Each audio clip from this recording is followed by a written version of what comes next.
क्या आपके बच्चे को ऑटिज्म है और आप उसकी हैंडराइटिंग को लेके वरीड हैं? तो ये वीडियो आपके लिए है। हेलो फ्रेंड्स, मैं डॉक्टर आकांक्षा हूँ। मैं चाइल्ड और एडोलेसेंट साइकियाट्रिस्ट हूँ। हमने पिछले वीडियो में भी हैंडराइटिंग स्किल्स को लेके डिस्कस किया था। पहले आप पिछला वीडियो ज़रूर देखिए, वो एक फाउंडेशन है इस वीडियो को समझने के लिए।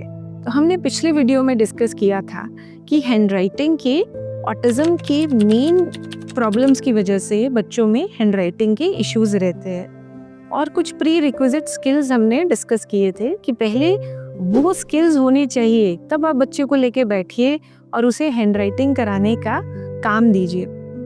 अब हम ये प्रिज्यूम कर रहे हैं कि हमने वो प्री रिक्विजिट स्किल्स बच्चे को सिखा दिए हैं और आप अब उसे हैंडराइटिंग सिखाने लगे हैं।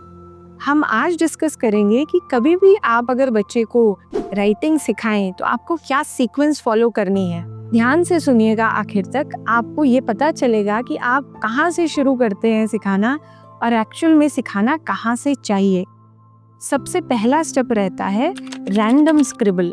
रैंडम स्क्रिबल का मतलब है बच्चा अपने आप से कोई पेंसिल पकड़ के, क्रेयॉन पकड़ के दीवार पे लिख रहा है। वर्टिकल राइटिंग पहले आती है, नीचे स्लैंटिंग या हॉरिजॉन्टल राइटिंग की बजाय।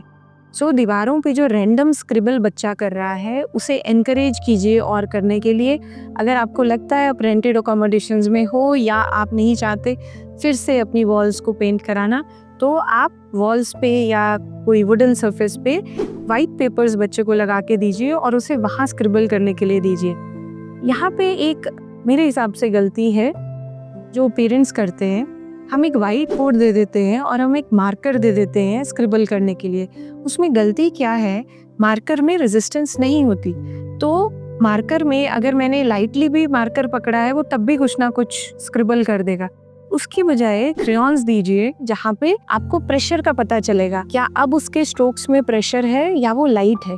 दूसरी बात क्या है, जब भी वर्टिकल राइटिंग आती है तो आपको चीज़ होल्ड करनी पड़ेगी। अगर आप नहीं करेंगे तो वो चीज़ नीचे गिर जाएगी।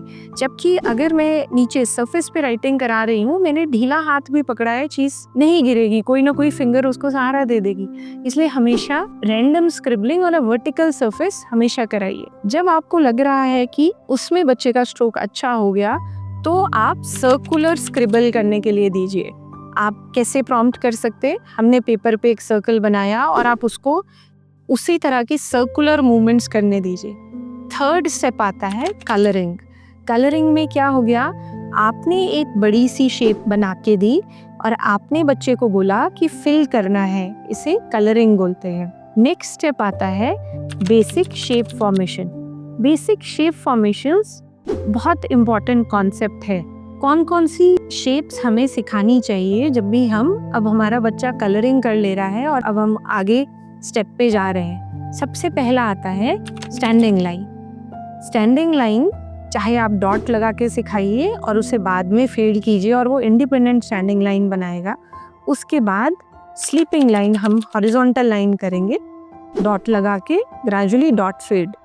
तीसरा सर्कल, हम सर्कल पे इंडिपेंडेंट काम करेंगे। चौथा एक प्लस का साइन। उसका अगला पांचवा शेप आता है स्क्वायर बना पाना। क्या बच्चा अब इंडिपेंडेंट स्क्वायर बना पा रहा है? ये सब हम क्या डिस्कस कर रहे हैं, अपना fourth point basic shape formation का, जहाँ पे अभी तक मैंने डिस्कस किया स्टैंडिंग लाइन बनाना, स्लीपिंग लाइन बनाना, सर्कल बनाना, प्लस का साइन बनाना, स्क्वायर बनाना।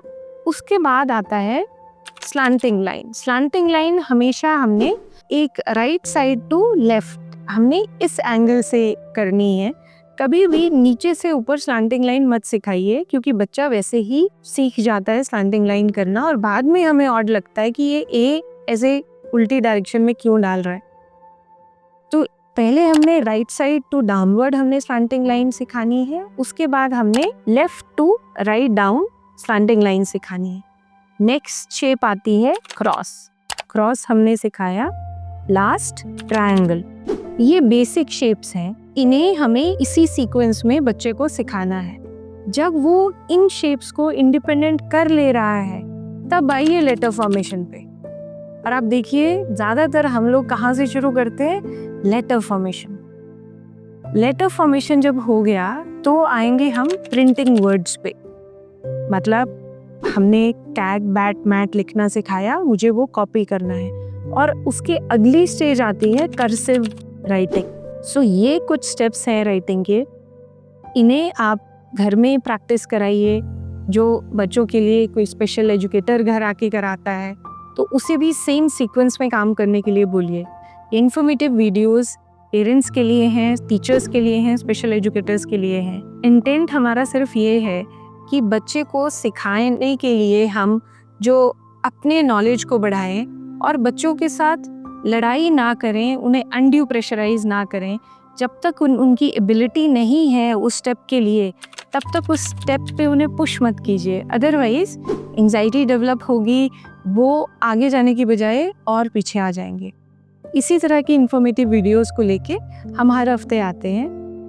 आपको किसी चीज़ पे, किसी टॉपिक पे ज़्यादा डिटेल्स जाननी हो तो हमें मैसेज करके बताइए। मिलती हूँ मैं आपसे अपने नेक्स्ट वीडियो में। तब तक अपना और अपनी फैमिली का ख्याल रखिए। Thank you.